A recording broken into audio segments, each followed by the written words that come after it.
Shedeur Sanders didn't throw a pass. He threw the system into chaos. His $100 million endorsement deal wasn't just headline news. It was a declaration of independence, launched during Brown's training camp, with Kevin Stefanski standing nearby. The announcement landed like a torpedo, embarrassing the coach and destabilizing the franchise. Sanders wasn't asking for the spotlight. He owned it. And suddenly, Stefanski looked like a relic in a league that's sprinting into a new era. If you're into the real story and all the messy twists they don't show on highlight reels, go ahead and subscribe. And if you're sticking around to see how this Browns QB chaos plays out, you should definitely be subscribed. The ripple effects were instant. The locker room buzz and Stefanski's authority evaporated. This wasn't about football anymore. It was about leverage, control, and visibility. Sanders had all three, and the Browns, unwilling to adapt, were left behind. The franchise had a generational talent on their hands. And instead of building around him, they got blindsided by the reality of what real player empowerment looks like. This was not just another press conference. This was the day the NFL power structure cracked in front of the cameras, and it happened in Cleveland of all places. What unfolded wasn't a routine announcement or a routine headline. It was Shedeur Sanders announcing a $100 million endorsement deal, and in that single moment, Kevin Stefanski's coaching career essentially ended on live television. The reaction said it all. Stefanski, sitting there, blindsided, visibly rattled, his body language captured in clips that went viral within minutes. His humiliation became a symbol, not just of his own diminished authority, but of a much larger problem inside the Browns organization. A coach who was already fighting for control of his team suddenly looked powerless. And when a coach looks powerless in front of the world, his career is effectively over. What made the announcement so disruptive wasn't just the number. Yes, $100 million is massive, especially for a rookie quarterback. But it wasn't the figure that detonated Cleveland. It was the structure of the deal itself. Shedeur Sanders didn't just sign endorsements. He signed ownership clauses, creative control, diversified partnerships across industries from apparel to crypto to automotive. This wasn't a paycheck. This was a declaration of independence. Shedeur Sanders walked into that press conference not as a rookie trying to earn respect in a franchise, but as a brand, a business, and a cultural force. And that changed the balance of power in an instant. For decades, NFL teams operated on hierarchy. Ownership at the top, front office and coaches next, and players at the bottom. That pyramid collapsed the moment Shedeur revealed he didn't need the Browns for his livelihood, his platform, or his influence. For Kevin Stefanski, the optics were brutal. A coach who already faced pressure to modernize, suddenly reduced to a meme of disbelief and loss of control. His reaction went viral for one reason. It represented a coach being eclipsed by a player. Not on the field, not after a game, but in the realm of influence, branding, and authority. The NFL had rarely seen such a public role reversal. The fallout inside Cleveland was immediate and ugly. What should have been a celebratory announcement exposed the Browns' deepest fractures. Ownership interference became obvious. Leadership looked outdated. The locker room suddenly felt split between the new power Shedeur represented and the fading relevance of the coaching staff. The franchise looked disorganized, unprepared, and completely unequipped to handle the new era of player empowerment. Because that's what this moment represents. A new era. Shedeur Sanders' deal isn't just about one player cashing in. It's about a rookie quarterback walking into the NFL with more financial security than most veterans, with a platform bigger than the team itself, and with the leverage to shape his own destiny. That has never happened at this scale, and it rattled the league to its core. The implications stretch far beyond Cleveland. This is the model for the future. Players leveraging nil culture from college, building digital empires, cultivating personal brands before they ever sign a rookie contract. By the time they step into the NFL, they don't need the franchise to define them. They walk in defined already, negotiating from strength, not desperation. And that fundamentally changes how authority works. For coaches like Stefanski, it's devastating. The traditional quarterback-coach relationship depends on financial reliance, mutual trust, and a hierarchy where the coach leads and the quarterback follows. But when a quarterback has independent revenue streams that eclipse his rookie salary, the coach's authority starts to evaporate. The player no longer needs a coach for validation or survival. That's exactly why Stefanski's reaction became a viral punchline. He looked like a man who realized his role had just become obsolete. The Browns are the perfect case study for this shift because of how badly they mishandled it. Instead of embracing Shedeur's influence and aligning organizational strategy around it, the franchise exposed its dysfunction. Ownership tried to protect its own power. Coaches clung to outdated authority. The front office failed to anticipate the media spectacle. And in the process, they turned a groundbreaking endorsement into an organizational crisis. The result? A team now viewed as fractured, unstable, and potentially on the verge of collapse. Analysts are already speculating on outcomes. Stefanski replaced, Shedeur pushing for even greater control, or in the most extreme case, Sanders requesting a trade if the organization resists a new reality. Each possibility underscores the same point. The Browns are no longer steering this ship. Shedeur Sanders is. And while Cleveland wrestles with its dysfunction, the rest of the NFL is watching closely. Because this isn't just about the Browns. It's about what's coming next for the league. If Shedeur's strategy works, and right now, the numbers, media attention, and cultural dominance suggest it does, other rookies will follow.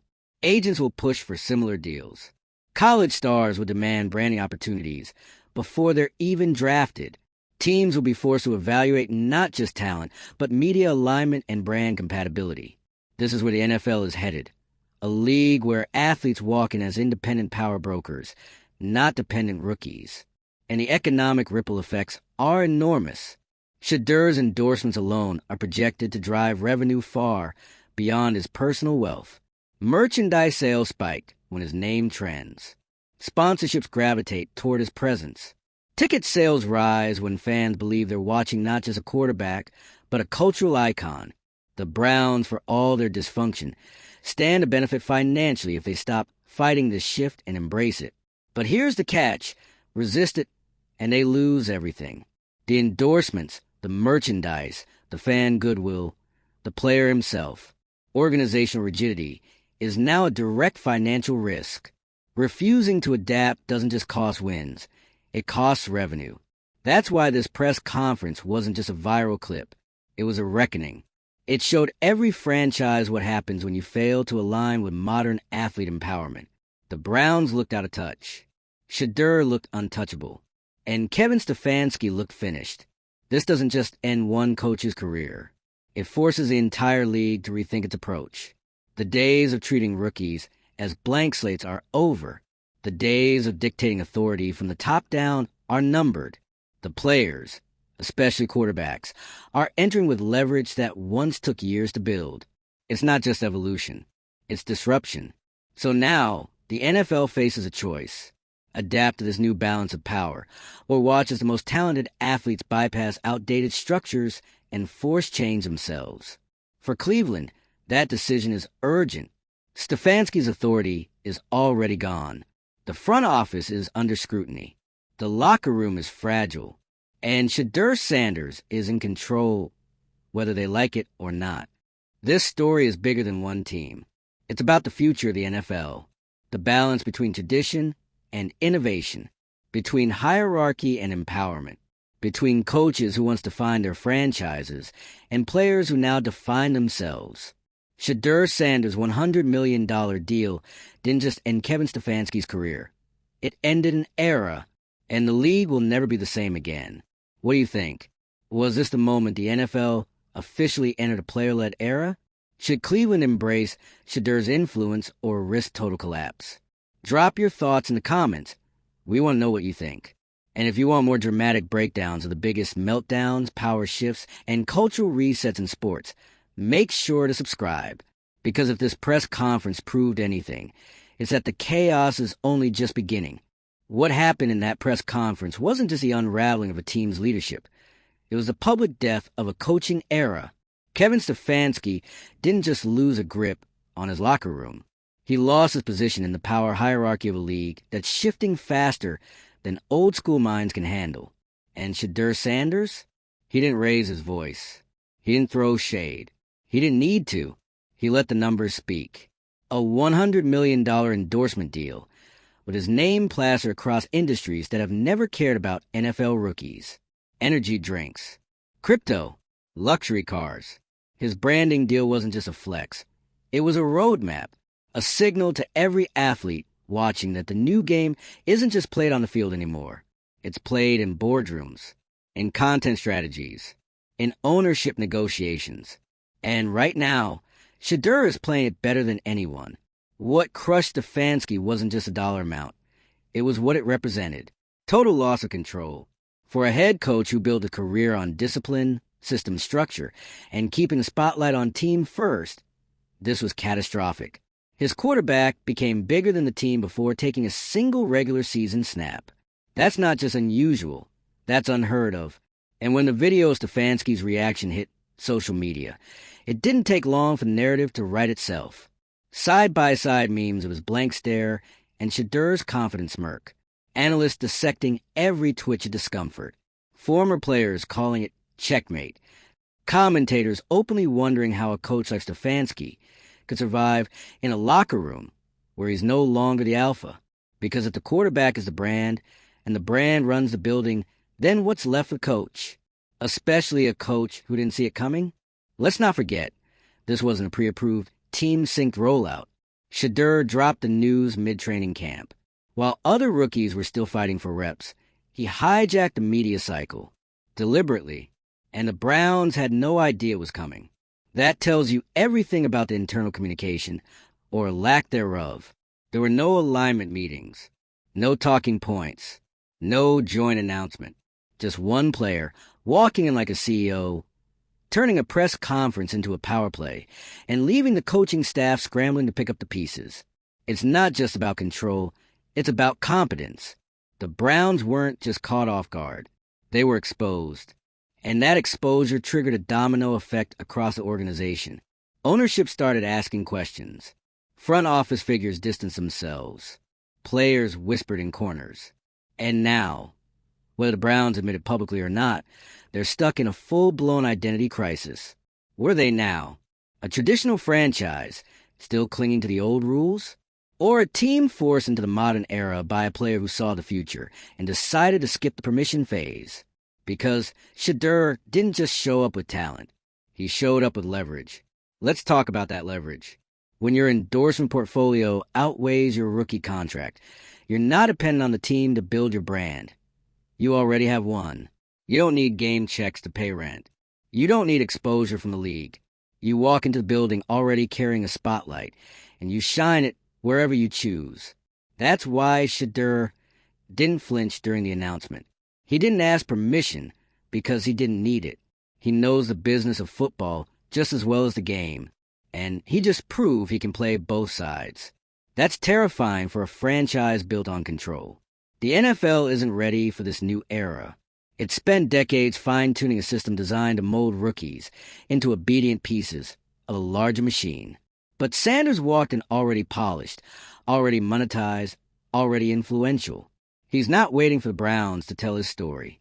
He's writing it in real time. And whether Stefanski saw it coming or not, the rest of the league is watching with wide eyes and clenched jaws. Because this doesn't stop in Cleveland. It's a template now. Future top prospects aren't going to wait for teams to build their profiles. They'll come in with media teams, monetized platforms, and fan bases built through years of digital presence. They'll have sponsors. They'll have voice. They'll have vision.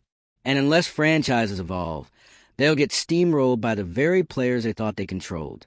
So what's next for Cleveland? Publicly, they're treading water. They'll issue some vague statements about supporting Shedeur's vision or evaluating leadership. But everyone knows what's coming. Stefanski's days are numbered.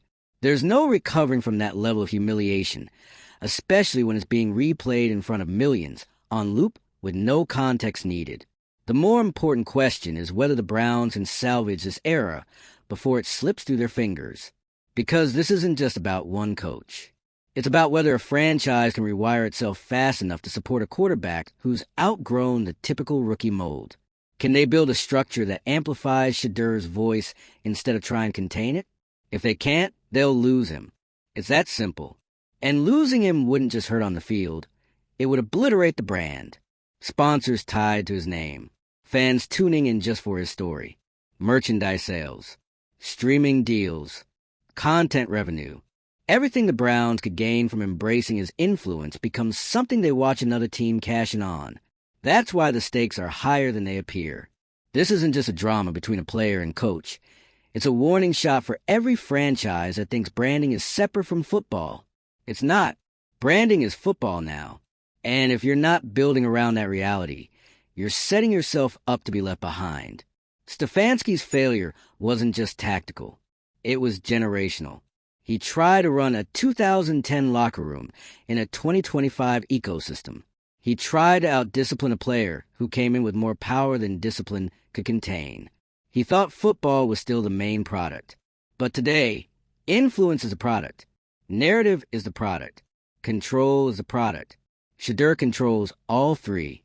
And if teams don't pivot fast, if they don't integrate player branding into their organizational DNA, they'll become irrelevant overnight. The next wave of athletes won't wait around to be managed. They'll arrive managing themselves. So what happens now? The Browns need to decide whether they want to evolve around Shedeur or lose him to a team that will. They need to let go of the idea that hierarchy matters more than relevance. They need to build a modern system that doesn't just tolerate star power, but depends on it.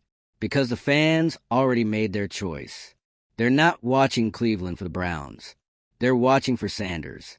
He's the face, the brand, the reason the cameras are even rolling. And that, right there, is the end of the Stefanski era. Not because of a losing record, not because of locker room drama, but because the moment Shedeur took the mic, the spotlight shifted. And it's never going back. This is a new NFL. And if your team's still playing by the old rules, you're not just losing games. You're losing relevance. This moment didn't happen in a vacuum.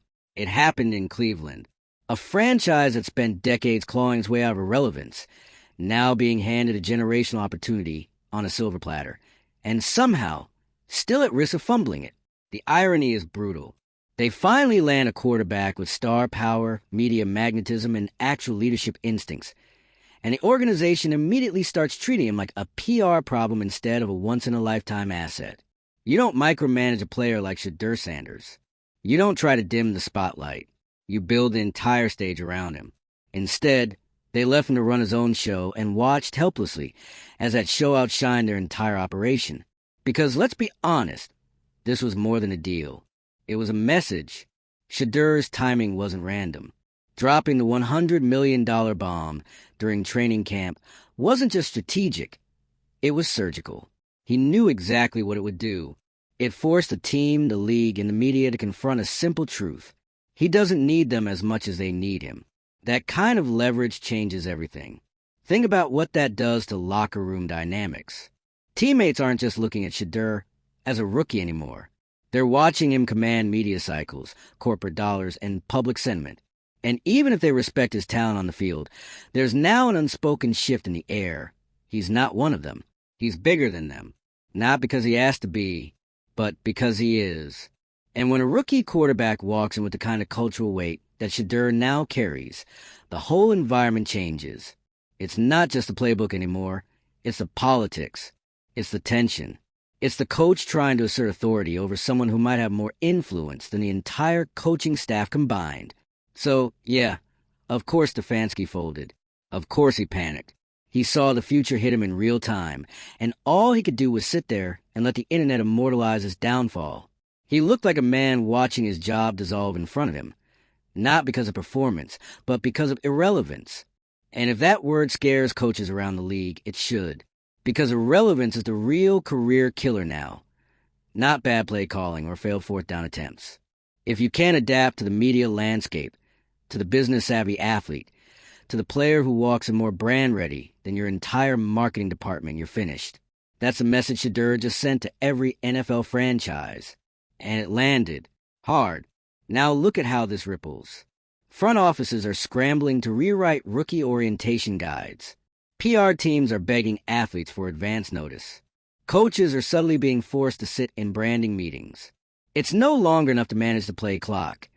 You have to manage egos, brand partnerships, and audience engagement. This is a world Shedeur just opened up. And he's not backing down from it. He's thriving in it. And if the Browns think they can outlast or outdiscipline him, they're already lost. The new reality is simple. Your star player might walk into the building already more powerful than your coach. And if your organization isn't built to handle that dynamic, it'll collapse just like Cleveland is starting to. And here's the kicker. None of this is about ego on Shedeur's part. He didn't crash the press conference with some diva monologue. He didn't throw his coach under the bus. He simply stated the facts. This is who I am. This is a business I've built. And this is the level I'm operating at. That's not arrogance. That's preparation. That's strategy. That's a young quarterback understanding the landscape better than the people tasked with leading him. And for Cleveland, that's the most damning part of all. They didn't lose control of the team because Shedeur went rogue. They lost control because they were never ready for what he brought to the table.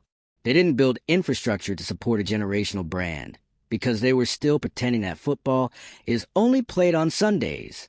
It's not.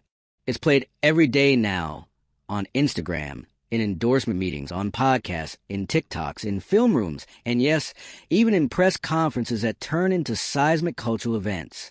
And if the Browns want any shot at staying relevant in this league, they need to stop treating Shedeur Sanders like a wild card and start treating him like the blueprint, because that's what he is. He's the prototype of the modern NFL quarterback, not just on the field, but off it. And if your franchise can't keep up with that kind of speed, media speed, branding speed, business speed, then get ready to be run over, because this is the new normal. You can either build around it or be buried by it. Now the question is, will Cleveland learn in time? Let me know your thoughts in the comments. Should the Browns fire Stefanski now, or try to salvage something before Shedeur walks? Are we witnessing the end of coach-centric football? Hit subscribe for more breakdowns of the biggest off-field shakeups in the league. Because let's be real, this season isn't about wins and losses anymore. It's about power, and who really holds it.